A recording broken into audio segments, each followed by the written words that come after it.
Hi everyone, we're on to a new book, Hate That Cat by Sharon Creech. And we're going to continue to follow Jack's growth. And you'll see why he still has Mrs. Stretchberry and all that. So I hope you enjoyed the last book. I hope you learned a lot about poetry. And this is going to even have some stuff in poetry that I don't think I learned until I was in college. So anyway, remember we've only got a few more weeks left of school. So finish strong. If you have any questions, I'm here. So here we go. Hate That Cat. Okay. And I like the dedication. I included the dedication because it says, for all you cat lovers out there and all you cat haters, with special thanks to Walter Dean Myers, Christopher Myers, Joanna Coulter, Karen Nagel, Allison Day, and to all the poets and Mr. and Ms. Stretchberry, who inspires students every day. So these people that we're reading about, I guess, are real people. So it's a novel, but I found out that Walter Dean Myers, is a real poet, and he's got his stuff. We all found that out. And then Christopher Myers is his son, and you're going to find out what he does. So this is kind of cool that it's a novel, so fiction, but it does have real things going on. So here we go. All right. Jack, room 204, Miss Stretchberry, September 12th.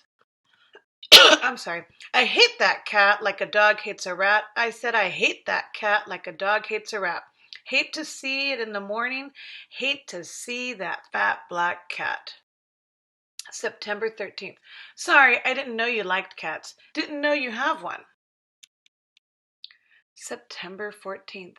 More poetry! You probably think we'll remember what we learned last year, right? What if we don't remember? What if our brains shrunk? What if it's too hard? But I am glad that you are my teacher again. I hope you will keep moving up a grade every year along with me. You understand my brain. September 19th. No, I can't write anymore about my dog Sky. Maybe all of the words about Sky flew out of my head last year. I think about him all the time, and I see him in my mind. And some of his yellow fur is still on my yellow chair, and sometimes I think I hear him, and the sound he made when he was happy. But no, I can't write about Sky anymore.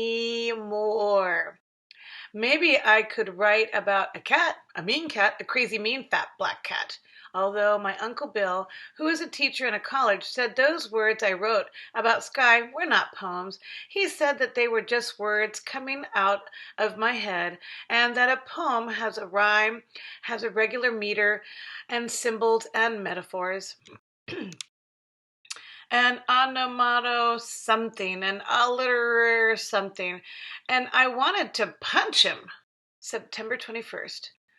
Another thing Uncle Bill said was that my lines should be longer, like in real writing. But here is what happens when I try to make them longer. The page is too wide, the words get all mumble jumbled, and it makes my eyes hurt. All the white space and the edge of the paper so far away, and in order to get all the words down that are coming out of my head, I have to forget commas and periods, or I have to go back and stick them in all over the place like this, which looks, if you ask me, stupid. But if you write short lines, a person knows where to breathe, short or long, and I hate to read those long lines. I don't want to write them either. September 26th.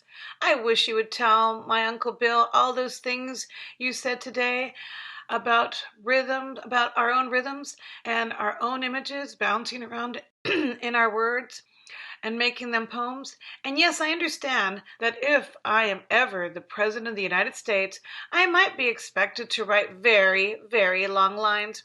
But in the meantime, I can make my lines short, short, short if I want to. But even if you told my Uncle Bill all that stuff, he wouldn't believe you. He likes to argue. My mother likes my short lines. She runs her fingers down them and then taps her lips once, twice, and I think I understood what you said about automata something and alliterar something not having to be in a poem, and how sometimes they enrich a poem, but sometimes they can also make a poem sound purple. Purple. October 3rd. Okay. I will learn how to spell alliteration and onomatopoeia, right? I will practice them just in case I ever need them to enrich something. Ready? I can't do it. Brain is frozen.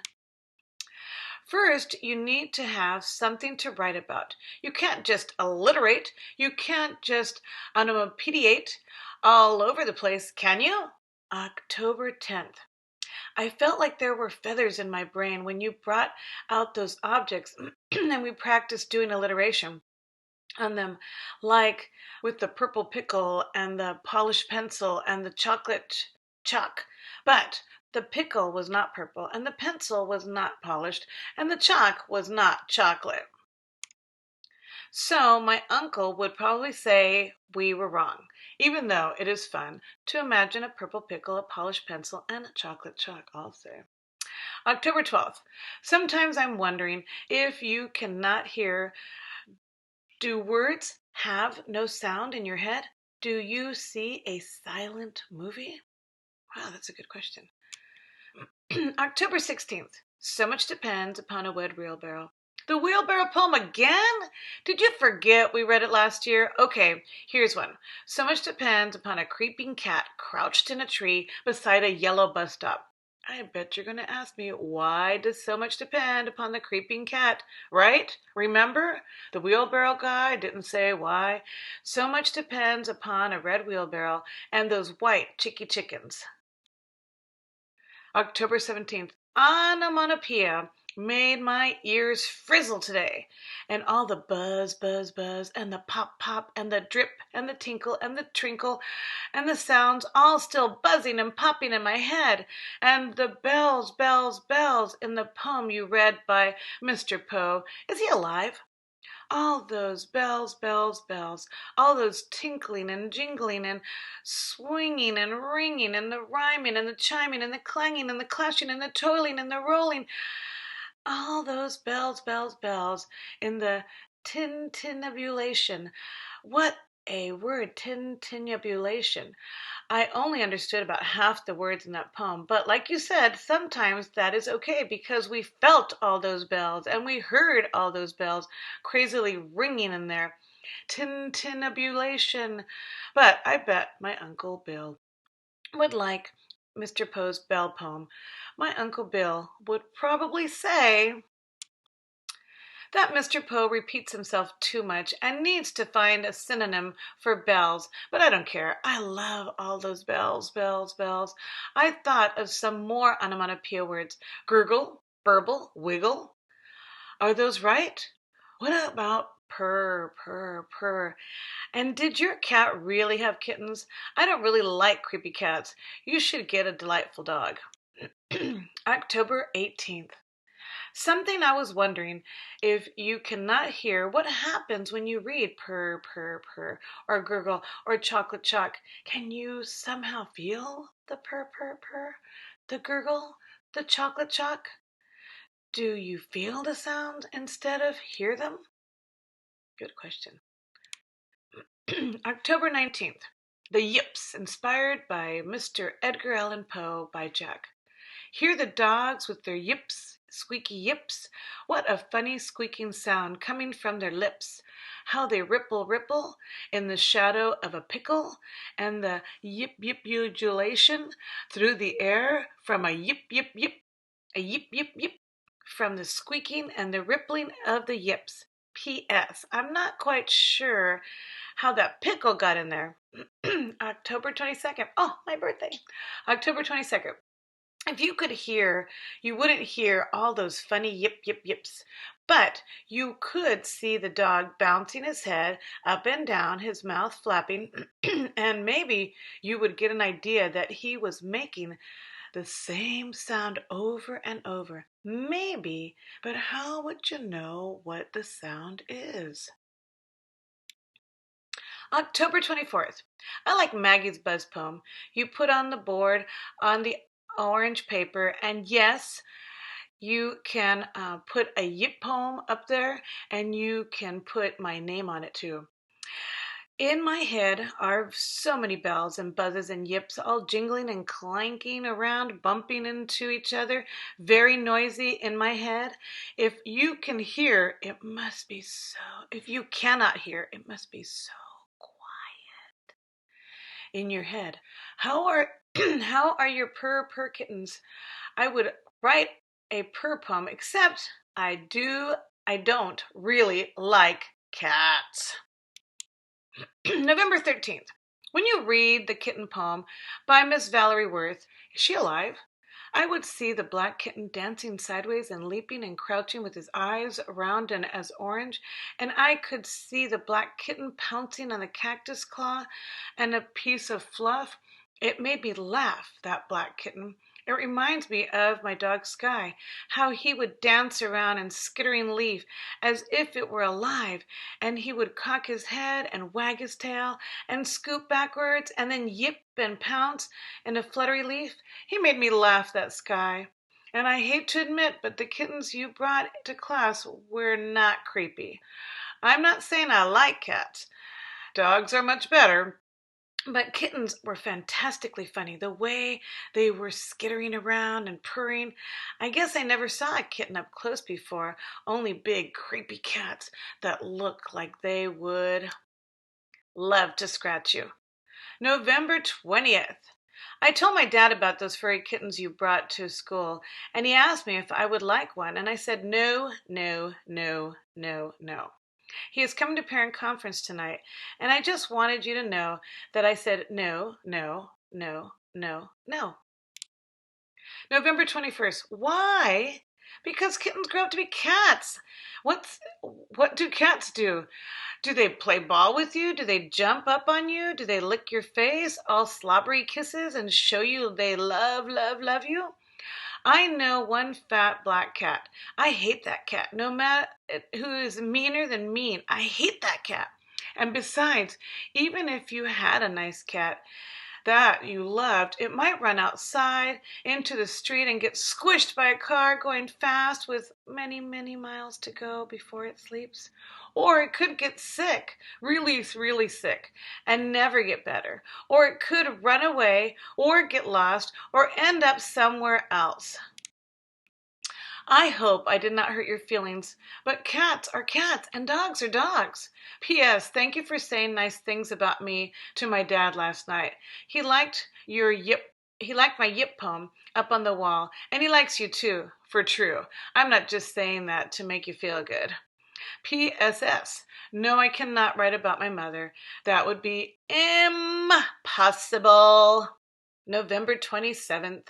Yes, I know that all those bad things could happen to a dog too, which is why I don't want a dog either. I already had a dog, my dog Sky, my funny, furry, smiling dog Sky. You remember Sky? November 30th. It's strange that now when you read a poem to the class, I hear alliteration popping out of everywhere. I never heard it before, or maybe I heard the sounds, but I didn't know why they were sticking in my head. Yesterday after you read the Eagle poem by Mr. Tennyson, is he alive? Those first two lines stuck in my head. He clasped the crag with crooked hands close to the sun in a lonely land, and I could see the eagle all day long clasping the crag with his crooked hands in those lonely lands, just sitting up and watching before he falls. Boom, like a thunderbolt.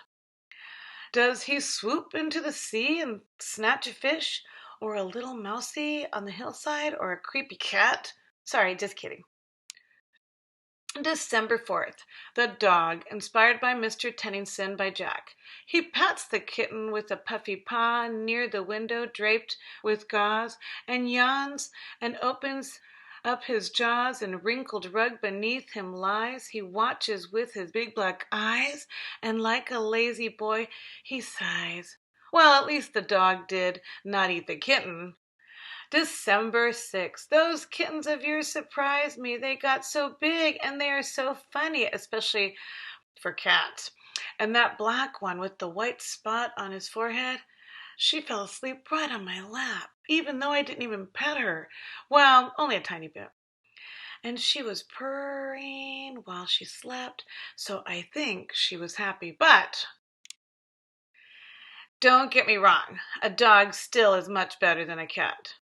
December 11th, The Red-Headed Mailman, inspired by William Carlos Williams by Jack. So much depends upon a red-headed mailman walking up the drive holding a blue postcard. Did you believe the postcard I brought in? Did you believe that Mr. Walter Dean Myers, my all-time favorite poet who visited our class last year, and Mr. Walter Dean Myers himself sent me a postcard? I didn't believe it when I saw it. I sat right down on the steps and I read it about 50 times. And do you believe that he mentions his cat? His cat! I love the postcard. Love, love, love it. But I'm still a little surprised that Mr. Walter Dean Myers has a cat. I thought he would be a dashing dog or maybe a hardy horse. It is hard to picture Mr. Walter Dean Myers with a cat. December 13th. Yes, I wrote back to Mr. Walter Dean Myers. I asked him why he likes his cat so much, and I asked him if he ever thought about a dog. December 14th, The Bad Black Cat. I was standing at the yellow bus stop, minding my own business, when I heard a meow, meow, meow, like it was coming from the sky. Meow, meow, meow. And I looked up and saw a big black cat, all fluffy and fur with green eyes, crouched in the tree. Meow, meow, meow. And I thought it was stuck. And so I climbed up that tree way up high to the skinny branches and I leaned way out. And the bus was coming and I leaned out further and grasped the black tail of the black cat.